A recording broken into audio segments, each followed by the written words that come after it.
සැරන්ඩිප් events story line සමගින් එකතු වෙන හිතවතුනි ඔබට ආයු බොහෝ වේවා. ශ්‍රී ලංකාවේ අගනගරයේ ශ්‍රී ජයවර්ධනපුර කෝට්ටේ සිටයි මා මේ මොහොතේ ඔබ සමගින් සම්බන්ධ වන්නේ. ප්‍රියතවතුනි ඔබ දන්නවා පහුගිය මාස ගණනාවක පුරා අපගේ ප්‍රධාන මාතෘකාව බවට පත් වුණේ කොරෝනා වසංගත තත්ත්වය. ඉතින් දැන් වන විට ඇතැම් රටවල් මේ තත්ත්වය සෑහෙන දුරට පාලනය කොට තිබෙනවා. ඇතැම් රටවල් වල විශේෂයෙන් ඉන්දියාව වගේ රටවල ඇමරිකා එක්සත් ජනපදයේ වගේ රටවල තවම සතුටුදායක තත්ත්වයක් අපිට දකින්න පිළිවන් කමක් නැහැ. කොරෝනා නිසා මොනවාද උනේ? ගොඩක් වෙලාවට අපිට මේ වාර්තා වෙන ව්‍යසනකාරී තත්ත්වය ලෝකයේ සෑම අස්සක් මුල්ලක් නැරම සෑම ක්ෂේත්‍රයකම විසිරී පැතිරී තිබෙනවා. ලෝකයේ ආර්ථිකයට මේ කොරෝනා තත්ත්වයෙන් මොන වගේ බලපෑමක් වෙලා තිබෙනවද? ඔබ දන්නවා ලෝකයේ බොහෝ රටවල විශේෂයෙන් ආර්ථික තත්ත්වයේ කඩා වැටීමකට මේ කොරෝනා COVID-19 තත්ත්වය ඍජුවම බලපා තිබෙනවා. ඇතැම් රටවල් ඒවට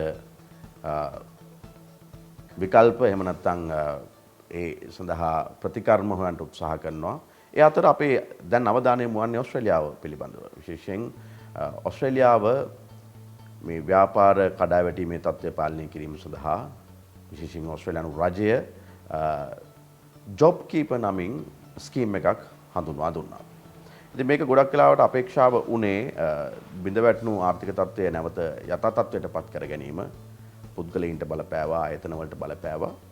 ඒකම මේක යම් ආකාරයකින් සක්‍රියව ක්‍රියාත්මක වෙද්දී ඕස්ට්‍රේලියානු රජය නැවත වතාවක් උත්සාහ කළා ජොබ් කීපර් 2 කියලා එහෙම නැත්නම් 2 විදියට තවත් ස්කීම් එකක් හඳුන්වා දෙන්න.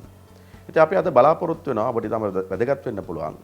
ඔබට ඊටම වැදගත් වෙන්න පුළුවන් අද මේ කතා බහ මම සම්බන්ධ කරගන්නවා ඕස්ට්‍රේලියාවේ මෙල්බර්න් හි සිට JCB accountant හි අධ්‍යක්ෂකාවක් විදිහට කටයුතු කරන ඒ වගේම වරලත් බදු උපදේශිකාවක් වන නදී වෙතසිංහ. අයිබෝන් නදී. නදී දැන් මම අර පූර්විකාවේදී එහෙම නැත්නම් හඳුන්වා දීමේදී සඳහන් කරා ජොබ් කීපර් 2 සහ ජොබ් කීපර් පිළිබඳව. මට මුලින්ම කියන්න ජොබ් කීපර් 2 කියන්නේ මොකක්ද? ඊට අමතරව ජොබ් කීපර් 1 සහ 2 අතර තියෙන වෙනස මොකක්ද? ඔව් ඉෂාන්, ඇත්තටම මේ ජොබ් කීපර් 2 එහෙම නැත්නම් ජොබ් කීපර් දෙවන අදියර කියලා කියන්නේ අද දවසේ තාමත්ම කාලීන මාතෘකාවක්. බොහෝ දෙනා මේ පිළිබඳව කතා කරනවා, අවධානය යොමු කරනවා. කවුද මේ සඳහා සුදුසුකම් ලබන්නේ? කොහොමද මේ ජොබ් කීපර් දෙවන අදියරේ ඒ දීමනා ලබාගන්නේ කියලා. මම ඔබේ ප්‍රශ්නය වෙත යොමු වෙනවා. ජොබ් කීපර් පළවෙනි අදියර සහ දෙවන අදියර අතර තියෙන මූලිකවම වෙනස්කම් මොනවද කියන එක. අපි දන්නවා ජොබ් කීපර් පළවෙනි අදියරේදී ඕස්ට්‍රේලියානු ඩොලර් 1500ක මුදලක් fortnightly 13ක් දක්වා කිසිම ભેදයකින් තොරව, ඒ කියන්නේ යම් කිසි පුද්ගලයෙක් ඒ සඳහා සුදුසුකම් ලබනවා නම් එතෙන්දී තමන් වැඩ කරන පැය ගානේ කිසිම ભેදයකින් තොරව හැමදෙනාටම මේ ඕස්ට්‍රේලියානු ඩොලර් 1500 මුදලට සුදුසුකම් ලැබුණා. නමුත් මේ ජොබ් කීපර් දෙවන අදියරේ තියෙන මූලිකම වෙනස්කම තමයි මෙතෙන්දී overall payment එක නැත්නම් අපි කියන සමස්තයක් වශයෙන් ජොබ් කීපර් දෙවන අදියරේ payment එක පළවෙනි අදියරට වඩා අඩුයි. මෙතෙන්දී reduced payment එකක් 2 tiered payment එකක් කියලා අපි කියනවා. tier 1 tier 2 කියලා. මේ ජොබ් කීපර් දෙවන අදියර extension 1 and extension 2 කියලා අවස්ථා දෙකක් යටතේ මාර්තු මාසේ 28 2021 මාර්තු මාසේ 28 වෙනිදා දක්වාම ඇත්තටම ඕස්ට්‍රේලියානු රාජ්‍ය විසින් ඒ පහසුකම් ලබා දෙනවා. මෙතෙන්දී සැප්තැම්බර් මාසේ 28 ඉඳලා ජනවාරි මාසේ 3 වෙනිදා වෙනකම් 2021 ජොබ් කීපර් එක්ස්ටෙන්ෂන් 1.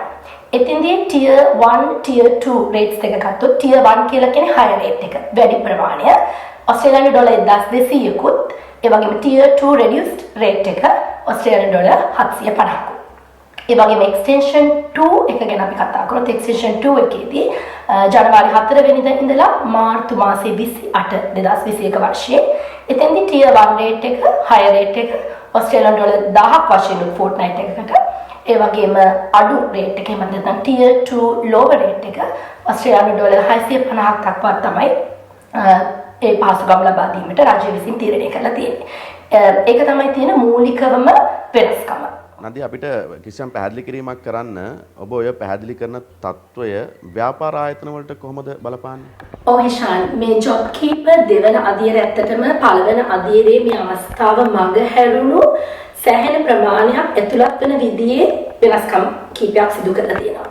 උදාහරණයක් වශයෙන් අපි හිතමු යම්කිසි සේවා නියුක්තිකයෙක් එම්ප්ලොයි කෙනෙක් මාර්තු මාසේ පළවෙනිදාන් පස්සේ මාර්තු මාසේ අවසානයේ නැත්නම් මැයි මාසේ යම්කිසි එම්ප්ලොයි කෙනෙක්ගේ යටතේ ජොබ් එක පටන් ගත්තා නම් මේ ජොබ් කීපර් පළවෙනි අදියරේ මේ පුද්ගලයා සුදුසුකම් ලබන්නේ නැහැ. මොකද මේ පළවෙනි අදියරේ අපේ රෙෆරන්ස් ඩේට් එක විදියට මේ අපි හැම ටෙස්ට් එකක්ම අපි මාර්තු මාසේ පළවෙනිදා පදනම් කරගෙන තමයි තීරණය වුනේ.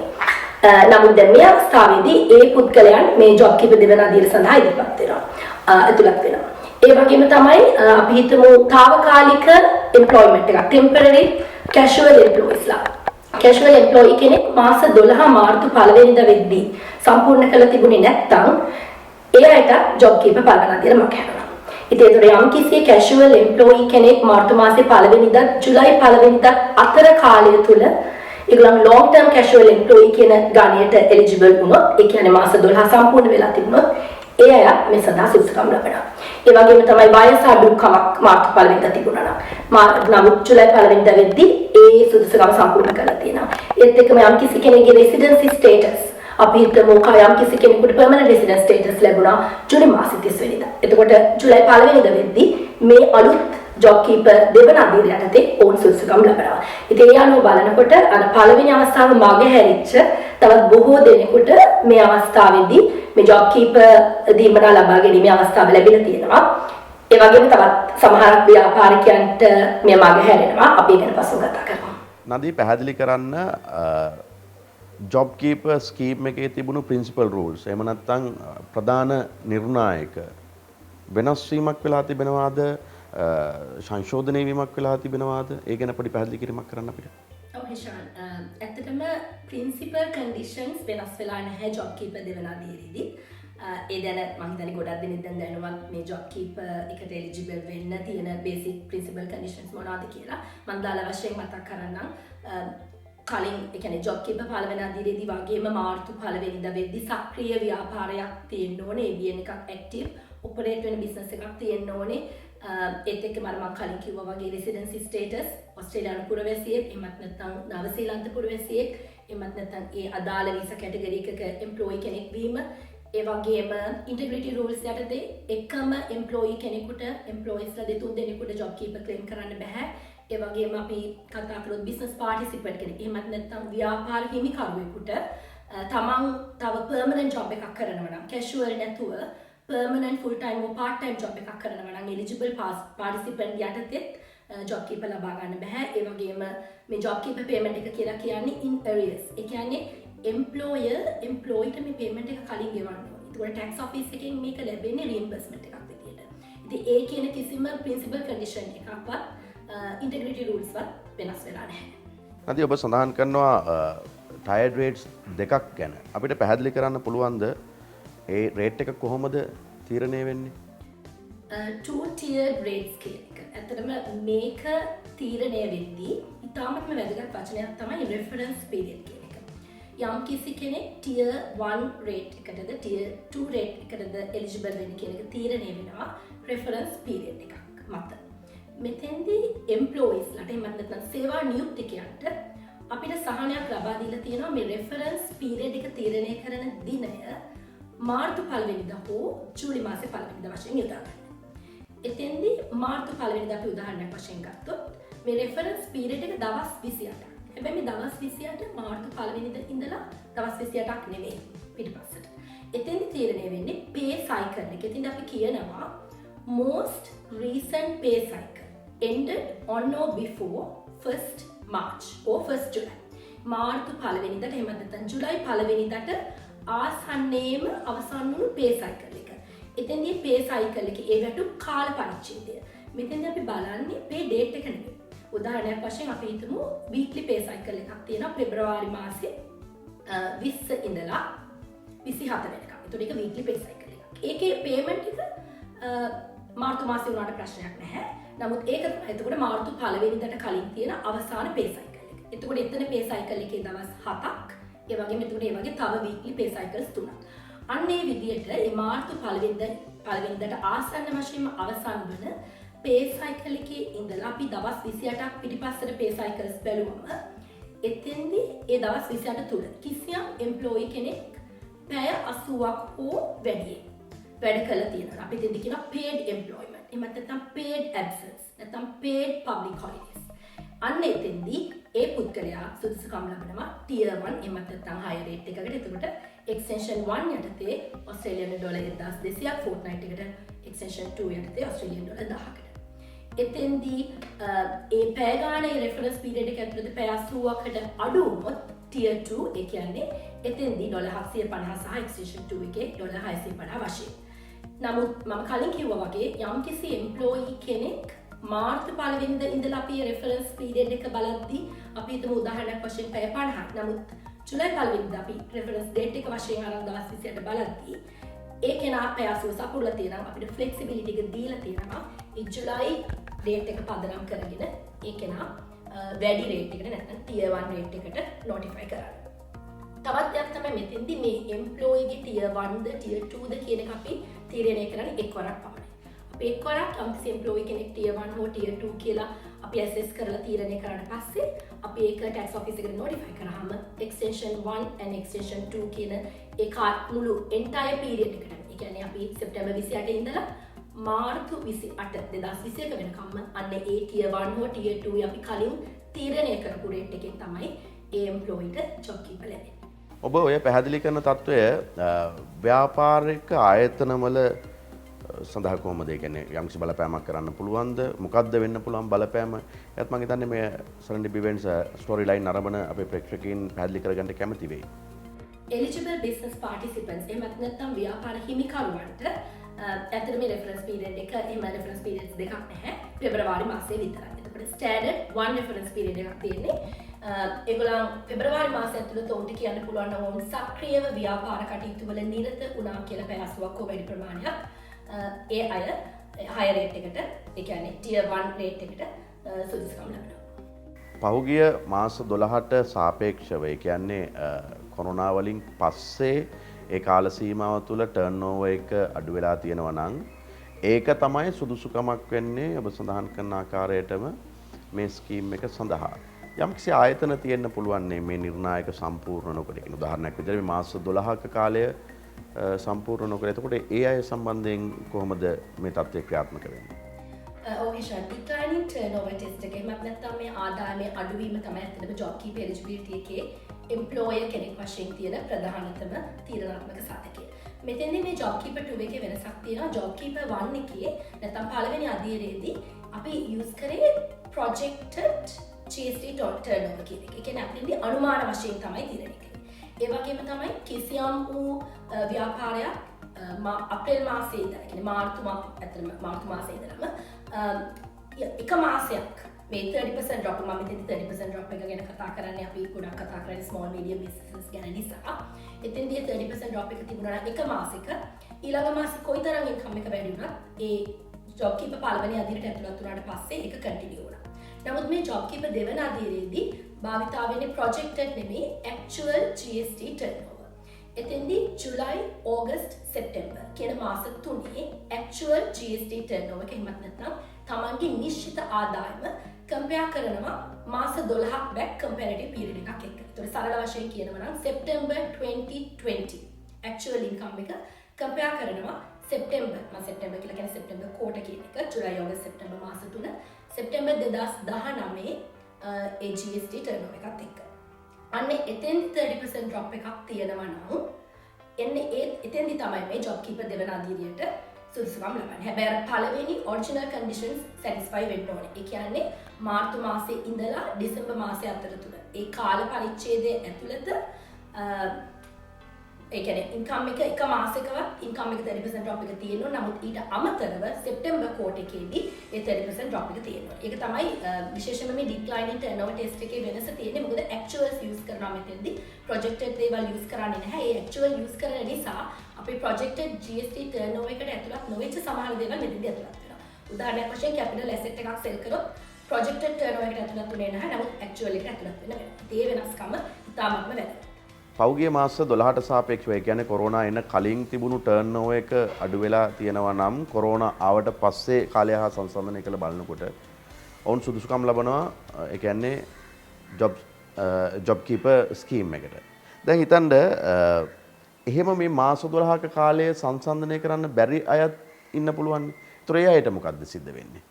ඔව් හිෂාන් ඕල්ටර්නේටිව් ටෙස්ට් ගැන නම් මේ අවස්ථාවේදී සඳහන් කරලා නැහැ. නමුත් අපි දන්නවා අනිවාර්යයෙන්ම ව්‍යාපාර තියෙනවා ජනවාරි 2020 පටන් ගත්තා. එමත් නැත්නම් සෙප්තැම්බර් 2019 පස්සේ පටන් ගත්ත ව්‍යාපාර තියෙනවා. ඉතින් එතකොට ඒ වගේ ව්‍යාපාර වලට මේ සෙප්තැම්බර් 2020 සහ සෙප්තැම්බර් 2019 කියන කම්පැරිටිව් පීරියඩ් එකක් නැහැ.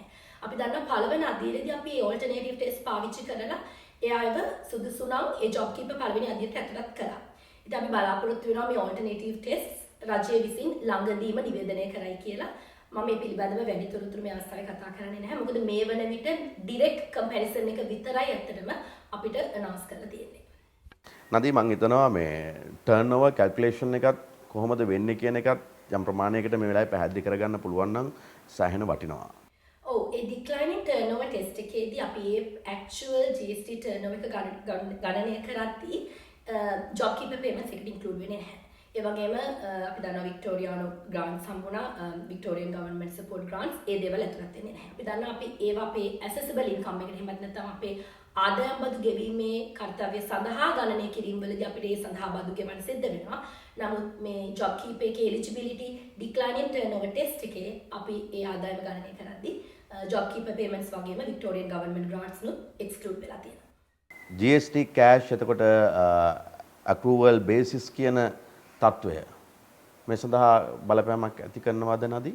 ගොඩක් දෙනෙක් අහන ප්‍රශ්නයක් තමයි මේ ඇක්චුවල් ටර්නෝවර් එක කැල්කියුලේට් කරද්දී GST accounting method එක cashද accrual එහෙම නැත්නම් තමන්ට ලැබෙන මුදල් මත පදනම් කරගෙන ගණනය කරනවද එහෙමත් නැත්නම් accrual basis එක. ඒ කියන්නේ තමන් ඒ ඉන්කම් එකට හිමිකම් කියන පොයින්ට් එකේදී, ඒ කියන්නේ ඉන්වොයිස් එකක් රේස් කරාම ඉන්වොයිස් බේසිස් එක මත මේක තීරණය කරනවද කියන එක. එතෙන්දි පැහැදිලිව කියලා තියෙනවා යම්කිසි ව්‍යාපාරයක් මුල ඉඳන්ම accrual basis එකට GST register වෙලා තියෙනවා නම් මෙතෙන්දිත් ඒ method එක use කරන්න ඕනේ. මේ සඳහා යම්කිසි manipulation එකක් කරන්න. ඒ කියන්නේ එකපාරට අපිට GST methods වෙනස් කරන්න බෑ. එතකොට දිගින් දිගටම පැවතිච්ච ව්‍යාපාරයක් මුල ඉඳලම cash basis GST record කරා නම් අපි මේ declining turnover test එකත් ඒ cash basis මතම කරන්න ඕනේ. ඒ වගේම තමයි accrual basis එකට කරා නම් ඒ basis එකෙන් කරන්න ඕනේ. යම්කිසි ව්‍යාපාරයක් දිගින් දිගටම accrual basis කරලා 1st July 2020 නැත්නම් ජුලයි 1 වෙනිදා අපි හිතමු accrual basis එකෙන් cash basis එකට වෙනස් වුණා කියලා. අන්න එතෙන්දී අර first period එකේ method එක ඒ accrual method එක තමයි use කරන්න ඕනේ මේ turnover එක ගණනය කරද්දී. හොඳයි ප්‍රියතුතුනි, එහෙමනම් අද ස්ටෝරි ලයින් කතා බහ සමගින් ඔබට මේ අලුත් ස්කීම් පිළිබඳව ජොබ් කීපර් 2 පිළිබඳව සහ ජොබ් කීපර් පළමු අදියර පිළිබඳව යම් ආකාරයක විශේෂ අවබෝධයක් ලැබෙන්න ඇති කියලා අපි කල්පනා කරනවා. ඔබට බොහොම ස්තුතියි අද මේ පිළිසඳර සඳහා සහභාගී වීම පිළිබඳව. JCB accounting ආයතනයේ අධ්‍යක්ෂ මණ්ඩල සමාජිකා ඒ වගේම වරලත් බදු උපදේශිකා නදී වෙතසිංහ අපි තවත් මෙවැනිම පිළිසඳරක් සමගින් ඔබ හමුවන්නට බලාපොරොත්තු වෙනවා. ඔව් ඇත්තටම මට අවසාන වශයෙන් අපේ ව්‍යාපාරික ප්‍රජාවට විශේෂයෙන්ම කියන්න තියෙන්නේ ඉතින් මාර්තු මාසයේ ඉඳලා අද වෙනකම් අඩු වැඩි වශයෙන් අපි ආර්ථික වශයෙන් සමාජීය වශයෙන් මානසික වශයෙන් මේ COVID-19 ව්‍යසනය නිසා පීඩාවට පත් වෙලා තියෙනවා. ඉතින් අපි හිතනවා මේ අඳුරු කාලේ ඉතාමත් ඉක්මනින් අවසන් වෙයි කියලා. ඉතින් ඔබ මානසිකව වැටෙන්න එපා. ඔබ පුළුවන් තරම් තමන්ගේ ව්‍යාපාරය ශක්තිමත් කරගන්න. මම හිතන්නේ ගොඩක් දෙනෙකුට මේ ස්ටේජ් 4 විශේෂයෙන්ම වික්ටෝරියාවේ ඉන්න අයට ස්ටේජ් 4 restrictions නිසා ගොඩක් එක්ස්ට්‍රා ටයිම් තියෙනවා තමන්ගේ ව්‍යාපාරය ගැන හිතන්න. කලින් තමන්ට මොනවද වැරදුනේ, ඊළඟ ස්ටෙප් එකට යන්න බිස්නස් එක ග්‍රෝ කරගන්නේ කොහොමද, ඒ වගේ දේවල් හිතන්න, අලුත් බිස්නස් ඔපචුනිටිස් ගැන හිතන්න. ඒ වගේම පෙර කවරදාකටත් වඩා තමන්ගේ ටැක්ස් ඇඩ්වයිසර් එක්ක ළඟින්ම ඉතාමත්ම සමීපව කටයුතු කළ යුතු කාලයක් තමයි මේක. මොකද ඇත්තටම accountants ගොඩක්ම කාර්යබහුලයි. ඉතින් ඕන්ට වෙන වෙනම තමන්ගේ clientsලට මේ හැම දෙයක්ම කියන්න අවස්ථාවක් නැහැ මේ වෙලාවේ. මොකද දිනෙන් දින නීති වෙනස් වෙනවා, ඒ දේවල් ගැන දැනුවත් වෙන්න ඕනේ. ඉතින් ඒක නිසා තමන්ගේ ව්‍යාපාරය ගැන හොඳ අවධානයෙන් ඉඳගෙන තමන්ගේ ඒ ප්‍රොෆෙෂනල් ඇඩ්වයිසර්ව කන්ටැක්ට් කරලා තමන් මේ දේවල් වලට අවංකවම සුදුසුකම් ලබනවා නම් ඒ සඳහා අවශ්‍ය ක්‍රියාමාර්ග ගන්න. මොකද මේ හැම දෙයක් සඳහාම ඩෙඩ්ලයින්ස් තියෙනවා. අපි සැටිස්ෆයි වෙන්න ඕන කන්ඩිෂන්ස් තියෙනවා. අපි ඒව ගැන හොඳ අවබෝධයකින් කටයුතු කරොත් මම හිතන්නේ මේ කිසිම ග්‍රාන්ට් එකක්, මේ කිසිම පේමන්ට් එකක් අපිට මිස් වෙන්නේ නැහැ.